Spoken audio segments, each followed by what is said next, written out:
നമസ്കാരം, ഞാൻ ബിജീഷ് റോളോ. നമുക്ക് Nifty, bank Nifty, fin Nifty വരും ദിവസങ്ങൾ നമുക്ക് എങ്ങനെ കൃത്യമായിട്ട് മാനേജ് ചെയ്യാം, ലോങ് ടേം ട്രെൻഡ് എങ്ങനെയാണ്, നിഫ്റ്റിയിലായാലും വരും ദിവസങ്ങളായാലും വലിയ ഇവൻറ്റ് സംഭവിക്കാൻ പോവുകയാണ്, ഇവൻറ്റ് ഡേ ആണ്. അപ്പോൾ അതുകൊണ്ട് തന്നെ ഈ ഒരു ട്രെൻഡ്, ഈ ഒരു മാർക്കറ്റിനെ നമുക്ക് എങ്ങനെ കൃത്യമായിട്ട് മാനേജ് ചെയ്യാം, എന്താണ് മാർക്കറ്റിൻ്റെ ഒരു കറണ്ട് ഒരു സിറ്റുവേഷൻ, നമുക്ക് എങ്ങനെ മാനേജ് ചെയ്താലാണ് നമുക്ക് നിഫ്റ്റിയിൽ ട്രേഡ് ചെയ്യുന്നവർക്ക് പ്രോഫിറ്റ് നിലനിൽക്കാൻ സാധിക്കുന്നത്. വീഡിയോ സ്കിപ്പ് ചെയ്യാതെ കാണുക. അതിന് മുൻപ് തന്നെ ക്വിക്കായിട്ട് നമുക്ക് ഇന്നത്തെ മാർക്കറ്റിൽ നമുക്ക് സംഭവിച്ചു നോക്കാം. നമുക്ക് നാളത്തേക്കുള്ള ഒരു സപ്പോർട്ട് റെസിസ്റ്റൻസ് അവസാനത്തെ ഒരു സെക്ഷനിൽ തരാം. അപ്പോൾ കഴിഞ്ഞ ദിവസത്തെ ഒരു മാർക്കറ്റിൽ നമ്മൾ നിഫ്റ്റിയെ കുറിച്ച് പറഞ്ഞിരുന്നത്, നിഫ്റ്റിയുടെ ഒരു മേജറായിട്ടുള്ള സപ്പോർട്ട് ബ്രേക്ക് ചെയ്തു. മേജറായിട്ടുള്ള സപ്പോർട്ട് ബ്രേക്ക് ചെയ്തുകൊണ്ട് തന്നെ ഷോർട്ട് സെല്ലിനാണ് കൂടുതൽ സാധ്യത. മേജറായിട്ടുള്ള സപ്പോർട്ട് 22,700, അതുപോലെ തന്നെ 22,800. ഇതാണ് നമ്മൾ കഴിഞ്ഞ ദിവസത്തിൽ സൂചിപ്പിച്ചു തരുന്നത്. അപ്പോൾ കഴിഞ്ഞ ദിവസത്തിൽ നമ്മൾ 22,800 നമ്മൾ റെസിസ്റ്റൻസ് നൽകിയിരുന്നത്. ആ ഒരു റെസിസ്റ്റൻസിൻ്റെ മുകളിലേക്ക് പോകാനായിട്ട് സാധിച്ചിരുന്നില്ല. ഇന്ന് ഫ്ലാറ്റ് ഓപ്പണിംഗ് ആണെങ്കിൽ ഷോർട്ട് സെല്ലിൻ്റെ ഓപ്പർച്യൂണിറ്റി യൂട്ടിലൈസ് ചെയ്യാൻ പറഞ്ഞിരുന്നു. പക്ഷേ ഇന്നത്തെ ഒരു ഓപ്പണിംഗ് ഗ്യാപ് ഡൗൺ ഓപ്പണിംഗ് ആയിരുന്നു. 22,640 സപ്പോർട്ട് ഹോൾഡ് ചെയ്തിട്ട് നിലനിൽക്കുന്നൊരു ഓപ്പണിംഗ് ആയിരുന്നു. മാത്രമല്ല 22,705 റെസിസ്റ്റൻസിൻ്റെ അടുത്ത് നിന്ന് ഷോർട്ട് സെല്ല് ആക്റ്റീവായി. 22,640 താഴെ സെല്ല് ആക്റ്റീവായി. അപ്പോൾ നിഫ്റ്റിയിലായാലും രാവിലത്തെ ഒരു സെക്ഷനിൽ നമുക്കൊരു നല്ലൊരു ഷോർട്ട് സെല്ലിൻ്റെ ഒരു ഓപ്പർച്യൂണിറ്റി നമുക്കത് കിട്ടിയിരുന്നു. നമ്മൾ കഴിഞ്ഞ ദിവസത്തെ വീഡിയോസിൽ സൂചിപ്പിച്ചായിരുന്നു ഷോർട്ട് സെല്ലിന് കൂടുതൽ ഇമ്പോർട്ടൻ്റ് നൽകാൻ. കാരണം ഈ ഒരു റെസിസ്റ്റൻസ്, അതായത് മേജറായിട്ടുള്ള റെസിസ്റ്റൻസിൻ്റെ താഴെ നിലനിർത്തിയത് കൊണ്ട് തന്നെ നിഫ്റ്റി ഒരു വീക്ക്നെസ് ആണ്, അടുത്തൊരു സപ്പോർട്ട് ലെവലുകളിലേക്ക് വളരെ ഈസി ആയിട്ട് എത്തും എന്ന് നമ്മളത് സൂചിപ്പിച്ചതാണ്. അപ്പോൾ അതിനുശേഷം നിഫ്റ്റിനെ 22,500 അടുത്തുള്ള സപ്പോർട്ടാണ് നമ്മൾ സൂചിപ്പിച്ചു തരുന്നത്. ഇത് കഴിഞ്ഞ ദിവസത്തിൽ മാർക്ക് ചെയ്ത് തന്നതാണ്. നിങ്ങൾ കഴിഞ്ഞ ദിവസത്തെ വീഡിയോ കണ്ടു കഴിഞ്ഞാൽ മനസ്സിലാവും.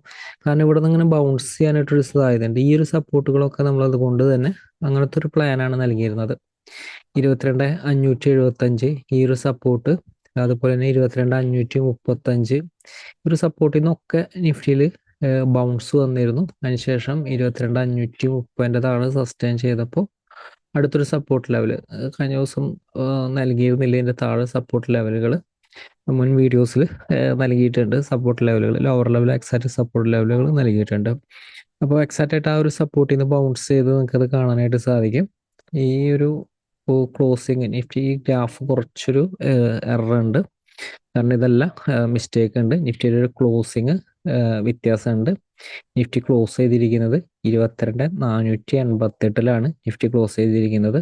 പ്രത്യേകം ശ്രദ്ധിക്കുക, ഇവിടെ കാണിക്കുന്നത് 22,557 ഇത് ട്രേഡിംഗ് വ്യൂ ചാർട്ടാണ്.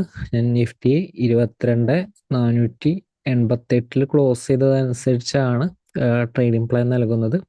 കാരണം നിഫ്റ്റിയുടെ ഒരു ക്ലോസിങ് 22,488 ഇത് ബേസ് ചെയ്തിട്ടാണ്, അതായത് 22,488. അപ്പോൾ നിഫ്റ്റിയിലായാലും വരും ദിവസങ്ങളായാലും എലക്ഷൻ റിസൾട്ട് വരാൻ പോവുകയാണ്. നമുക്ക് നിഫ്റ്റിയുടെ ലോങ് ടൈം വ്യൂ നമുക്ക് നോക്കാം. ഞാൻ ഡെയിലി ടൈം ഫ്രെയിമിലേക്ക് കൺവേർട്ട് ചെയ്യാണ്. 1 ഡേ, അതായത് ഒരു ക്യാൻഡിൽസ്റ്റിക്ക്, ഒരു ദിവസത്തെ ഒരു ക്യാൻഡിൽസ്റ്റിക് ആണ്. ഈ ട്രെൻഡിനെ കുറിച്ച് നമ്മളത് സൂചിപ്പിച്ചിരുന്നു. ഹയർ ലെവലിൽ നിന്നുള്ളൊരു പ്രോഫിറ്റ് ബുക്കിംഗ് 22,900 താഴെ സ്റ്റാർട്ട് ചെയ്യും. അടുത്ത സപ്പോർട്ട് ലെവല് 22,700-800 ലെവലിലേക്ക് ടച്ച് ചെയ്യും നമ്മൾ പറഞ്ഞിരുന്നതാണ്. മാത്രമല്ല ലോവർ ലെവലിൽ നിന്നുള്ള 21,800 എന്നുള്ളൊരു ബൈയും നമ്മൾ അലേർട്ട് നൽകിയിരുന്നതാണ്. അപ്പോൾ നമുക്ക് എപ്പോഴും ഓൾമോസ്റ്റ് സമയങ്ങളിലും മാർക്കറ്റിൻ്റെ ഒരു ട്രെൻഡ് നമുക്ക് ക്യാച്ച് ചെയ്യാനായിട്ട് സാധിക്കുന്നുണ്ട്. നമ്മൾ പറയുന്ന ഒരു സപ്പോർട്ട് റെസിസ്റ്റൻസ് അനുസരിച്ചായാലും ഓൾമോസ്റ്റ് സമയത്ത്. അപ്പോൾ നിഫ്റ്റിയിലായാലും ഈവൻ്റ് ഡേ ആണ്, അതായത് എലക്ഷൻ റിസൾട്ട് വരാൻ പോകുന്നൊരു സമയമാണ്. അപ്പോൾ റിസൾട്ടിൻ്റെ ഭാഗമായിട്ട് നിഫ്റ്റി എങ്ങനെയായിരിക്കും മൂവ്മെൻറ്റ്? അപ്പോൾ നിഫ്റ്റിയിൽ ശ്രദ്ധിക്കേണ്ട കാര്യം, നമ്മൾ എലക്ഷൻ്റെ റിസൾട്ടിനെ നോക്കേണ്ടതില്ല. ഞാനായാലും ന്യൂസിനെ ബേസ് ചെയ്ത് ട്രേഡ് ചെയ്യാറില്ല. എൻ്റെ ട്രേഡിംഗ് രീതി എന്ന് പറയുന്നത് സപ്പോർട്ട് റെസിസ്റ്റൻസ് അനുസരിച്ചാണ്. Purely price action support resistance അനുസരിച്ചാണ്. അതുകൊണ്ട് അതിനെ ബേസ് ചെയ്തിട്ടാണ് കാര്യങ്ങൾ പറയുന്നത്. അപ്പോൾ എപ്പോഴും മാർക്കറ്റിൽ നിലനിൽക്കേണ്ടത് ട്രെൻഡിനെ ബേസ് ചെയ്തിട്ടാണ്. മാർക്കറ്റിൻ്റെ കറണ്ട് ട്രെൻഡ് എന്താണോ അതിനെ ബേസ് ചെയ്തിട്ടാണ് എപ്പോഴും ട്രേഡ് ചെയ്യേണ്ടത്. നമ്മളെപ്പോഴും മാർക്കറ്റിന്റെ ഒരു ട്രെൻഡ് കണ്ടുപിടിക്കുക, ട്രെൻഡിനനുസരിച്ച് നിൽക്കുക, അതാണ് ഏറ്റവും റൈറ്റ് ആയിട്ടുള്ള രീതി. നമുക്കൊരു ഇലക്ഷന്റെ റിസൾട്ട് പോസിറ്റീവ് ആണോ നെഗറ്റീവ് ആണോ നമുക്ക് അറിയില്ല. അത് ഹോപ്പ് ട്രേഡ് ആണ്. നമ്മളൊരു സ്ഥലത്തേക്ക് റിസൾട്ട് വരുമെന്ന് പ്രതീക്ഷിച്ചുകൊണ്ട് ട്രേഡ് ചെയ്യുന്ന രീതി. പക്ഷെ നമ്മൾ ചെയ്യുന്ന സാധാരണ നമ്മൾ സപ്പോർട്ട് റെസിസ്റ്റൻസ് അനുസരിച്ച് നമ്മൾ തരുന്ന ഒരു രീതി എന്ന് പറയുന്നത് എക്സാക്റ്റ് ആയിട്ട് ട്രെൻഡാണ്. അത് എക്സാക്റ്റ് ആയിട്ട് ഏറ്റവും ചെറിയ സ്റ്റോപ്പ് ലോസിൽ ട്രേഡ് ചെയ്യുന്ന രീതിയാണ്. ഈ ഒരു ട്രേഡിംഗ് രീതിയിൽ നമുക്ക് ചെറിയ സ്റ്റോപ്പ് ലോസിലൊന്നും മാനേജ് ചെയ്യാനായിട്ട് പറ്റില്ല. നമുക്ക് ഒരുപാട് ചിലപ്പോൾ റിസ്ക് വരും, വലിയ നഷ്ടം മാർക്കറ്റിൽ സംഭവിക്കാറുള്ളതാണ്. ഞാനും മുൻപൊക്കെ ഇതേ രീതിയിലൊക്കെ ട്രേഡ് ചെയ്തിരുന്നതാണ്. ഒരുപാട് നഷ്ടം വന്നിട്ടുള്ളതാണ് ഈ ഒരു ഹോപ്പ് ട്രേഡ് എന്ന് പറയുന്ന രീതി. അപ്പം അതുകൊണ്ട് തന്നെ എക്സാക്റ്റ് ആയിട്ട് നമുക്ക് കൃത്യമായിട്ടുള്ളൊരു ഡയറക്ഷൻ ട്രെൻഡ് ഇതനുസരിച്ച് ട്രേഡ് ചെയ്യുന്നതാണ് ഏറ്റവും ബെറ്റർ ആയിട്ടുള്ള രീതി. അപ്പോൾ നിഫ്റ്റി ആയാലും കറണ്ട് ട്രെൻഡ് നമുക്ക് കണ്ടുപിടിക്കണം. കറണ്ട് ഒരു ട്രെൻഡ് നമ്മൾ കഴിഞ്ഞ ദിവസത്തിൽ അത് സൂചിപ്പിച്ചത് 22,700 എന്ന് പറയുന്ന ഈ ഒരു ലെവലിന്റെ താഴത്തേക്ക് നിഫ്റ്റി നിലനിർത്തിയതോടുകൂടി നിഫ്റ്റിയുടെ ട്രെൻഡ് നെഗറ്റീവായി. അതായത് ഞാൻ അവിടെ മാർക്ക് ചെയ്യാണ്. അപ്പോൾ അറ്റ്ലീസ്റ്റ് 22,800 മുകളിലേക്കെങ്കിലും നിഫ്റ്റിക്ക് സസ്റ്റെയിൻ ചെയ്യണം. അപ്പോൾ നിഫ്റ്റി ഇപ്പോൾ സെല്ലിൽ നിൽക്കുന്നത് കൊണ്ട് തന്നെ ഇത് ഈ ഒരു ട്രെൻഡ് എന്ന് പറയുന്നത് പല ടൈപ്പ് ട്രെൻഡ് ഉണ്ട് നിഫ്റ്റിയിൽ തന്നെ. നിഫ്റ്റിയിലല്ല, മാർക്കറ്റിൽ തന്നെ പല ടൈപ്പ് മൂവ്മെന്റുകളുണ്ട്, പല ടൈപ്പ് ട്രെൻഡ് ഉണ്ട്. ഇത് വോളറ്റൈൽ ട്രെൻഡാണ്. ഈ ഒരു ട്രെൻഡ് എന്ന് പറയുന്നത് ഇപ്പോൾ സ്ട്രെങ്ത്തിൽ മൂവ് ചെയ്യണമെങ്കിൽ നിഫ്റ്റി ഇവിടുന്ന് പ്രോഫിറ്റ് ബുക്കി വന്നതിന് ശേഷം 22,800 ഹോൾഡ് ചെയ്തുകൊണ്ട് മൂവ് ചെയ്തെങ്കിൽ അതൊരു വളരെ സ്ട്രോങ് ആയിട്ടുള്ള അപ്പ് മൂവ്മെന്റ് ആയിരിക്കും സംഭവിക്കുമായിരുന്നത്. പക്ഷെ അങ്ങനെയല്ല സംഭവിച്ചിരുന്നത്. നിഫ്റ്റി 22,800 എന്ന് പറയുന്ന സപ്പോർട്ട് ബ്രേക്ക് ചെയ്തു. ഇത് വോളറ്റൈൽ ട്രെൻഡ് ആയതുകൊണ്ട് തന്നെ ഇതിന്റെ റെസിസ്റ്റൻസ് മുകളിലേക്ക് സ്പേസ് ഉണ്ട്, സെല്ലേഴ്സിന് മുകളിലേക്ക് സ്പേസ് ഉണ്ട്. 22,800 വരെ, പ്രത്യേകം ശ്രദ്ധിക്കുക, 22,800 വരെ സെല്ലേഴ്സിന് സ്പേസ് ഉണ്ട്.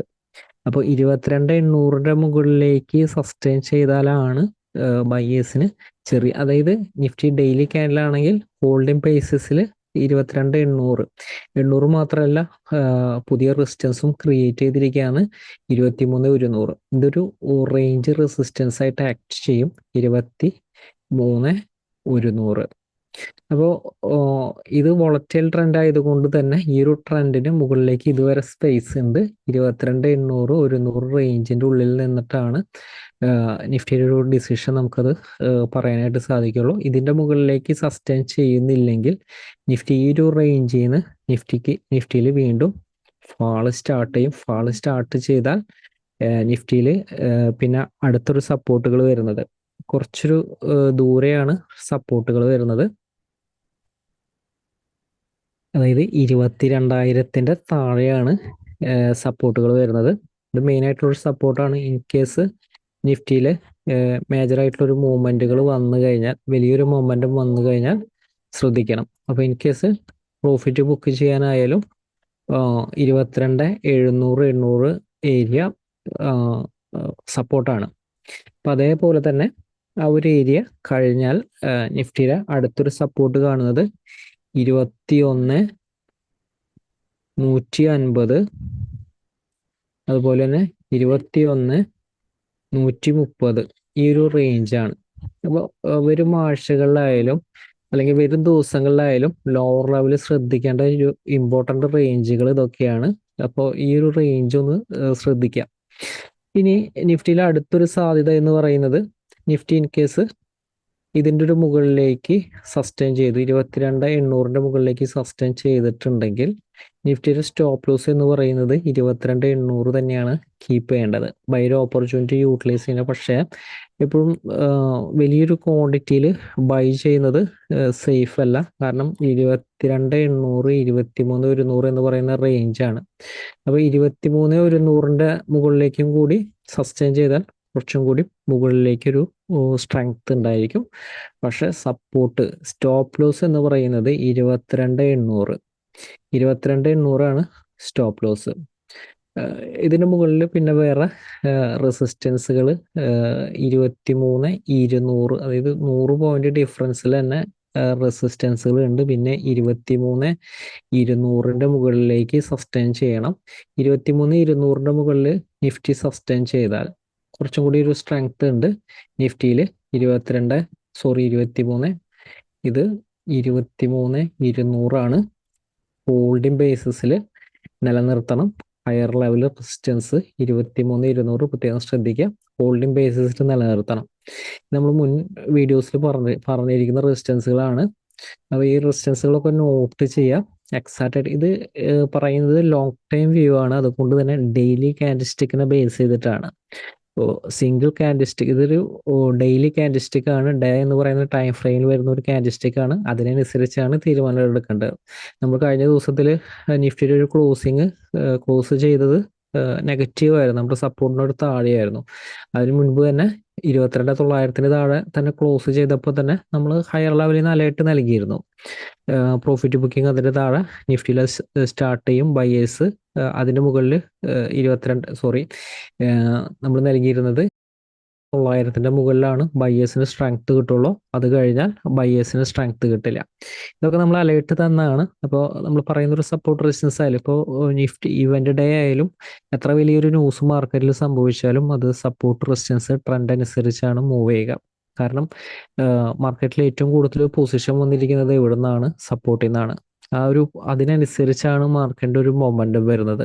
സെല്ലേഴ്സ് ഏറ്റവും കൂടുതൽ വരുന്നത് റെസിസ്റ്റൻസിന്റെ അടുത്താണ്. അപ്പോൾ എപ്പോഴും സപ്പോർട്ട് റെസിസ്റ്റൻസ് എന്ന് പറയുന്നത് വർക്ക് ചെയ്യും. ന്യൂസ് എന്ന് പറയുന്നത് വേറെ മാർക്കറ്റിൽ ഇവന്റിടെ അത് സംഭവിച്ചോളും. അപ്പോൾ അതുകൊണ്ട് തന്നെ എക്സാക്റ്റ് ആയിട്ടൊരു ട്രെൻഡിൽ മാനേജ് ചെയ്തത് നിഫ്റ്റിയിലായാലും ലോങ് ടൈം വ്യൂ ആണ്, വരും ദിവസങ്ങളായാലും മാനേജ് ചെയ്യാനുള്ള ഒരു വ്യൂ ആണ്. അപ്പോൾ നിങ്ങൾ ഇതനുസരിച്ച് പൊസിഷൻ മാനേജ് ചെയ്യുക. ഓരോരുത്തരുടെ റിസ്കിനനുസരിച്ചുള്ള രീതിയിൽ ട്രേഡുകൾ പ്ലാൻ ചെയ്യുക. ഇതെൻ്റെ ഒരു വ്യൂ ആണ്. ഇപ്പോൾ വരും ദിവസങ്ങളായാലും നിഫ്റ്റിനെ ഇത്ര രീതിയിൽ മാനേജ് ചെയ്താൽ നമുക്ക് ഈസി ആയിട്ട് മാനേജ് ചെയ്യാം. നമുക്ക് വരും ദിവസങ്ങളിൽ ഇൻട്രാഡേ സപ്പോർട്ട് റെസിസ്റ്റൻസ് നമുക്ക് നോക്കാം.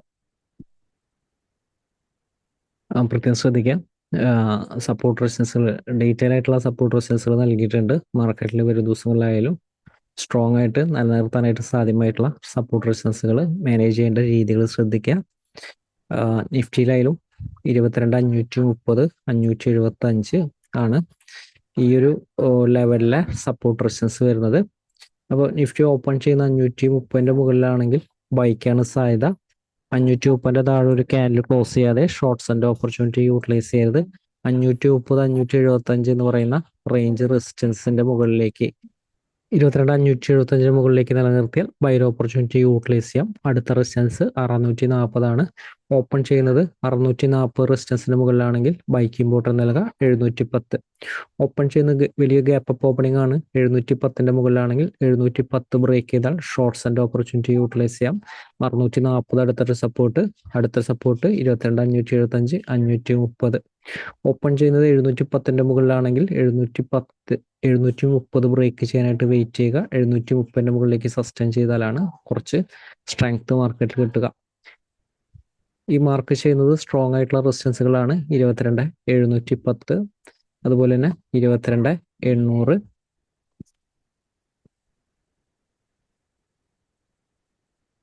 അടുത്തത് 22,790, 22,950. ഇതൊക്കെ സ്ട്രോങ് ആയിട്ടുള്ള റെസിസ്റ്റൻസ് ലെവലുകളാണ്.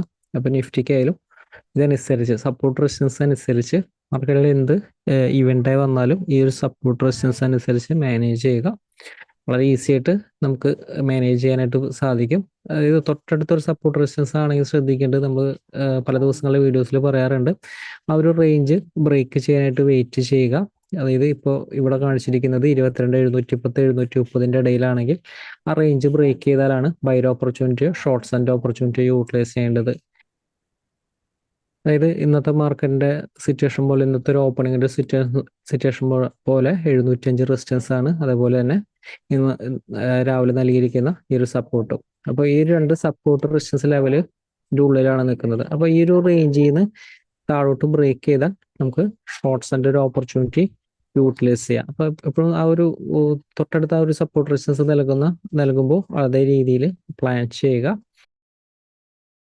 അതായത് റെസിസ്റ്റൻസിന് മുകളിലേക്ക് സസ്റ്റെയിൻ ചെയ്യുന്നില്ലെങ്കിൽ ഇപ്പോൾ നിഫ്റ്റിയിലും കറണ്ട് ഒരു ട്രെൻഡ് സെൽ ഓൺ റൈസ് ആണ്. പക്ഷെ റെസിസ്റ്റൻസിന്റെ മുകളിൽ സസ്റ്റെയിൻ ചെയ്യുമ്പോൾ, ഇൻട്രാഡേയിൽ സസ്റ്റെയിൻ ചെയ്യുമ്പോൾ അഗ്രസീവ് ആയിട്ടുള്ള ഷോർട്ട്സ് ആൻഡ് ഓപ്പർച്യൂണിറ്റി യൂട്ടിലൈസ് ചെയ്യരുത്.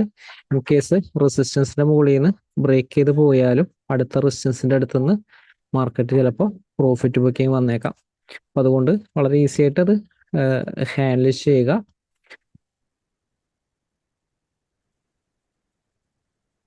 അതുപോലെ നമുക്ക് ബാങ്ക് നിഫ്റ്റി മാനേജ് ചെയ്യാനായിട്ട് നമുക്ക് എങ്ങനെയാണ് മാനേജ് ചെയ്യേണ്ടത് നമുക്ക് നോക്കാം. ബാങ്ക് നിഫ്റ്റിയിൽ ഇന്നത്തെ ഒരു ഓപ്പണിംഗ് ശ്രദ്ധിക്കുക. സപ്പോർട്ട് ഹോൾഡ് ചെയ്തുകൊണ്ട് അടുത്ത റെസിസ്റ്റൻസിന് മുകളിലേക്ക് സസ്റ്റെയിൻ ചെയ്തു. ബൈ ആയിരുന്നു, ബൈ ഓപ്പർച്യൂണിറ്റി ആയിരുന്നു. ബൈയുടെ ഒരു മൊമെന്റം ഈ ഒരു ക്യാൻഡിലുമ്പോൾ തന്നെ കിട്ടിയിരുന്നു. അതിന് ശേഷമായാലും റെസിസ്റ്റൻസ് നമ്മൾ നൽകിയിരുന്നത് 48,975 അപ്പോൾ റെസിസ്റ്റൻസിന്റെ ഒരു വർക്കിംഗ് നിങ്ങൾ നോക്കിക്കഴിഞ്ഞാൽ കാണാനായിട്ട് സാധിക്കും. 48,975 അടുത്ത് തന്നെ മാർക്കറ്റിൽ പ്രോഫിറ്റ് ബുക്കിംഗ് വന്നു. അപ്പോൾ വരും ദിവസങ്ങളായാലും എക്സാക്ട് സപ്പോർട്ട് റെസിസ്റ്റൻസ് അനുസരിച്ച് മാനേജ് ചെയ്യുക. നമുക്ക് ബാങ്ക് നിഫ്റ്റിയുടെ സപ്പോർട്ട് റെസിസ്റ്റൻസ് ഏതാ നമുക്ക് നോക്കാം.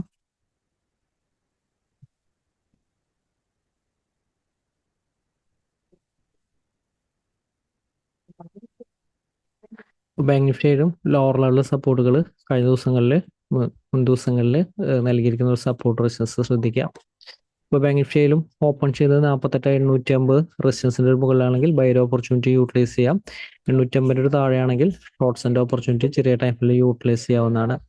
48,985 മുകളിലാണെങ്കിൽ ബൈ ഓപ്പർച്യൂണിറ്റി യൂട്ടിലൈസ് ചെയ്യാം. 49,244 അടുത്ത റെസിസ്റ്റൻസ്. അതിനുശേഷം 49,520 അടുത്ത റെസിസ്റ്റൻസ്. ഇതാണ് ബാങ്ക് നിഫ്റ്റിയുടെ ഹയർ ലെവൽ റെസിസ്റ്റൻസ്. 49,244 സ്ട്രോങ് ആയിട്ടുള്ള റെസിസ്റ്റൻസ് ലെവലാണ്. 244 അടുത്ത് വരുന്നത്.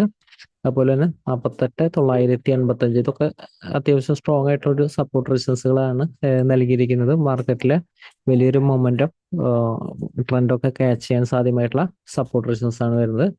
നമുക്ക് ഫിൻ നിഫ്റ്റി നമുക്ക് നോക്കാം. ഫിൻ നിഫ്റ്റിയിലെ ഇന്നത്തെ ഒരു മൊമെന്റം നോക്കിക്കഴിഞ്ഞാൽ അറിയാം. 21,520 നമ്മൾ കഴിഞ്ഞ ദിവസം നൽകിയിരിക്കുന്ന സപ്പോർട്ടാണ്, ഇമ്പോർട്ടന്റ് സപ്പോർട്ടാണ് നമ്മൾ നൽകിയിരുന്നത്. നമ്മൾ കഴിഞ്ഞ ദിവസം പ്രത്യേകം എടുത്ത് പറഞ്ഞിരുന്നു ഇമ്പോർട്ടന്റ് സപ്പോർട്ട് ലെവലാണ് 21,520. അപ്പൊ അതിന്റെ താഴത്തേക്ക് സസ്റ്റെയിൻ ചെയ്താലാണ് പിന്നെ കൂടുതൽ വീക്ക്നെസ് വരുന്നത്. ആ ഒരു ലെവലിൽ നിന്നാണ് ഫിൻ നിഫ്റ്റി ബൗൺസ് ചെയ്തിരുന്നത്. തുടക്കത്തിൽ 21,705 റെസിസ്റ്റൻസ്, 705, 765 റെസിസ്റ്റൻസ് ആയിട്ട് ആക്ട് ചെയ്തിരുന്നു. ഇപ്പോൾ ഒരു ദിവസങ്ങളിൽ നമുക്ക് മാനേജ് ചെയ്യാനുള്ള സപ്പോർട്ട് റെസിസ്റ്റൻസ് നമുക്ക് നോക്കാം. ലോവർ ലെവലിലെ സപ്പോർട്ട് റെസിസ്റ്റൻസ് മുൻ ദിവസങ്ങളിൽ നൽകിയത് നോക്കുക. 21,540 സപ്പോർട്ടായിട്ട് നിലനിൽക്കുന്നുണ്ടെങ്കിൽ ബൈ ഓപ്പർച്യൂണിറ്റി കിട്ടിയ യൂട്ടിലൈസ് ചെയ്യാം. 21,685 റെസിസ്റ്റൻസ്. റെസിസ്റ്റൻസിന്റെ താഴെയാണ് ഓപ്പൺ ചെയ്യുന്നതെങ്കിൽ ഷോർട്ട്സ് ആൻഡ് ഓപ്പർച്യൂണിറ്റി ചെറിയ ടൈമിൽ വലിയ ടൈമിൽ കിട്ടിക്കഴിഞ്ഞാൽ യൂട്ടിലൈസ് ചെയ്യാം. ഓപ്പൺ ചെയ്യുന്ന ഗ്യാപ്പ് അപ്പ് ഓപ്പണിംഗ് ആണെങ്കിൽ 21,685 സപ്പോർട്ട് ഹോൾഡ് ചെയ്ത് ബൈ ഓപ്പർച്യൂണിറ്റി കിട്ടിയ യൂട്ടിലൈസ് ചെയ്യാം. അടുത്ത റെസിസ്റ്റൻസിന്റെ അടുത്തുനിന്ന് പ്രോഫിറ്റ് ബുക്കിംഗ് നടത്തുക. വീണ്ടും ഈ സപ്പോർട്ട് ബ്രേക്ക് ചെയ്ത വീക്ക്നെസ് ആണ്. ഷോർട്ട്സിന് കൂടുതൽ ഇമ്പോർട്ടൻസ് നൽകാവുന്നതാണ്. അതുപോലെ തന്നെ ഓപ്പൺ ചെയ്യുന്നത് വലിയൊരു ഗ്യാപ്പ് അപ്പ് ഓപ്പണിംഗ് ആണ്. റെസിസ്റ്റൻസിന്റെ മുകളിലാണോ താഴെയാണോ നോക്കുക. മുകളിലാണെങ്കിൽ ബൈക്കാണ് സാധ്യത. സപ്പോർട്ട് ബ്രേക്ക് ചെയ്യാതെ ഷോർട്ട്സ് ആൻഡ് ഓപ്പർച്യൂണിറ്റി യൂട്ടിലൈസ് ചെയ്യരുത്. 21,765, 21,870 സ്ട്രോങ് ആയിട്ടുള്ള റെസിസ്റ്റൻസ് ഏരിയ ആണ്. ഇപ്പോൾ Nifty, bank Nifty, fin Nifty ആയാലും വരും ദിവസങ്ങളിൽ മാനേജ് ചെയ്യുക. അതിനുശേഷം നിങ്ങളുടെ വിലയേറിയ കമന്റുകളും ഷെയറുകളും പ്രതീക്ഷിക്കുന്നു. മാർക്കറ്റിലെ വലിയ ദിവസമായിട്ട് നമുക്ക് ഒരു ദിവസം വീഡിയോസിൽ വീണ്ടും കാണാം. എല്ലാവർക്കും നന്ദി.